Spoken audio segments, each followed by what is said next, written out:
Hey everyone, it's Gilbert.K here. Welcome back to my channel where we treat movies like messy love songs, full of cracks, confessions, and unguarded moments. Today, we're stepping into midnight smoke-lit bar, into the anguished soul of a lyricist, whose brilliance was rivaled only by this inner torment. We're talking Blue Moon, Richard Linklater. Latest film, his 9th collaboration with Ethan Hawke, a movie that has critics whispering masterpiece, but also scratching their heads in the dark. Strap in, folks, because this one's going to linger in your chest. Let's go.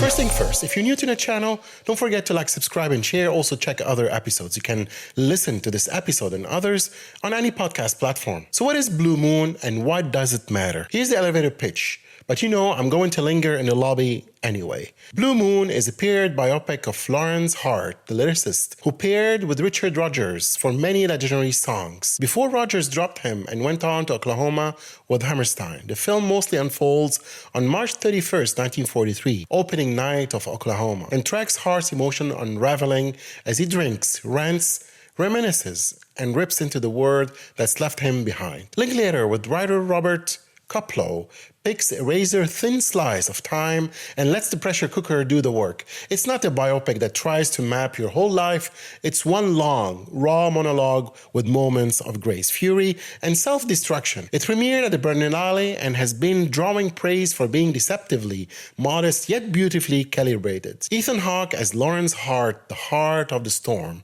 If there's a reason you remember this film, it's Ethan Hawke's performance. He's been Linklater muse for decades, but here he does something that feels wholly new. He's unrecognizable, bald, slumped, belligerent, fragile.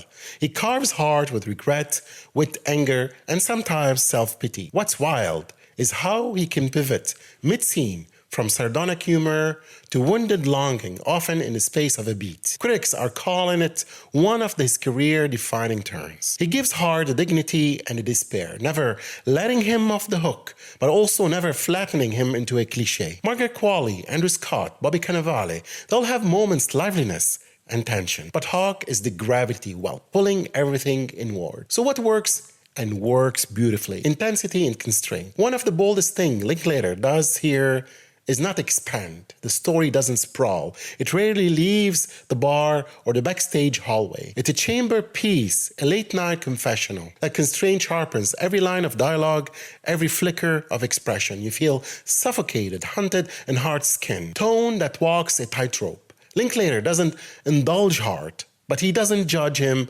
outright either. There's wit, there's bitterness, there's even moments that land as funny. It's heartbreaking and sharp. The tonal balance, a hallmark in Linklater's early works, is alive here. The film can drift from melancholia to sarcastic rants to whispered confessions, and sometimes in the same breath. Writing and dialogue as a weapon. Robert Kaplow's script gives Hart room to roam. The speeches don't always land cleanly, but they feel lived and urgent. In dramatic biopics, dialogue often rings like biopics speak. Here, it often feels like addiction, like desperation. There are lines Hart spews in anger and defense, in drunk speak, the kind of raw speech you barely let yourself think out loud. Cinematic intimacy. Cinematographer Shane F. Kelly and editor Sandra Adair, longtime Linklater collaborators, thread the needle. They're not flashy, but they're precise.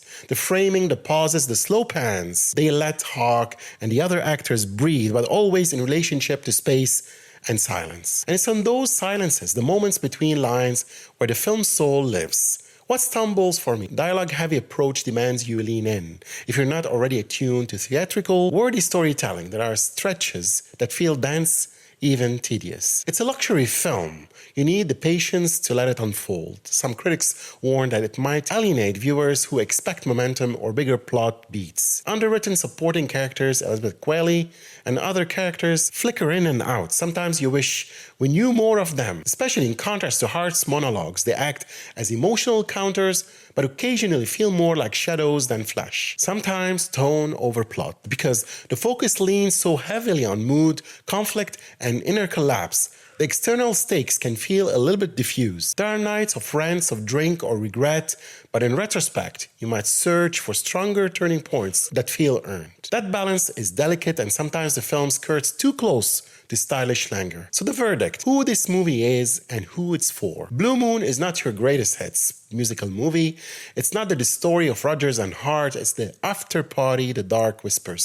The cigarette smoke, the man watching the world move on without him, trying to scream before the night's over. If you love Ethan Hawke, Linklater movies that move by dialogue and mood or musical history through heartbreak, this will sing to you. It's a concert in shadow with no safety net. But for audience seeking spectacle, big arcs, or traditional biopic scaffolding, it might feel too thin or too demanding. Lessons and takeaways for filmmakers and storytellers. Less can be more. Reserve emotional weight for what matters. Trim the excess. Trust the actor. Hawke isn't over-directed. Linklater gives him room to find heart in the moment. Make silence speak. The spaces between words are as loud as the words themselves. Tone is everything.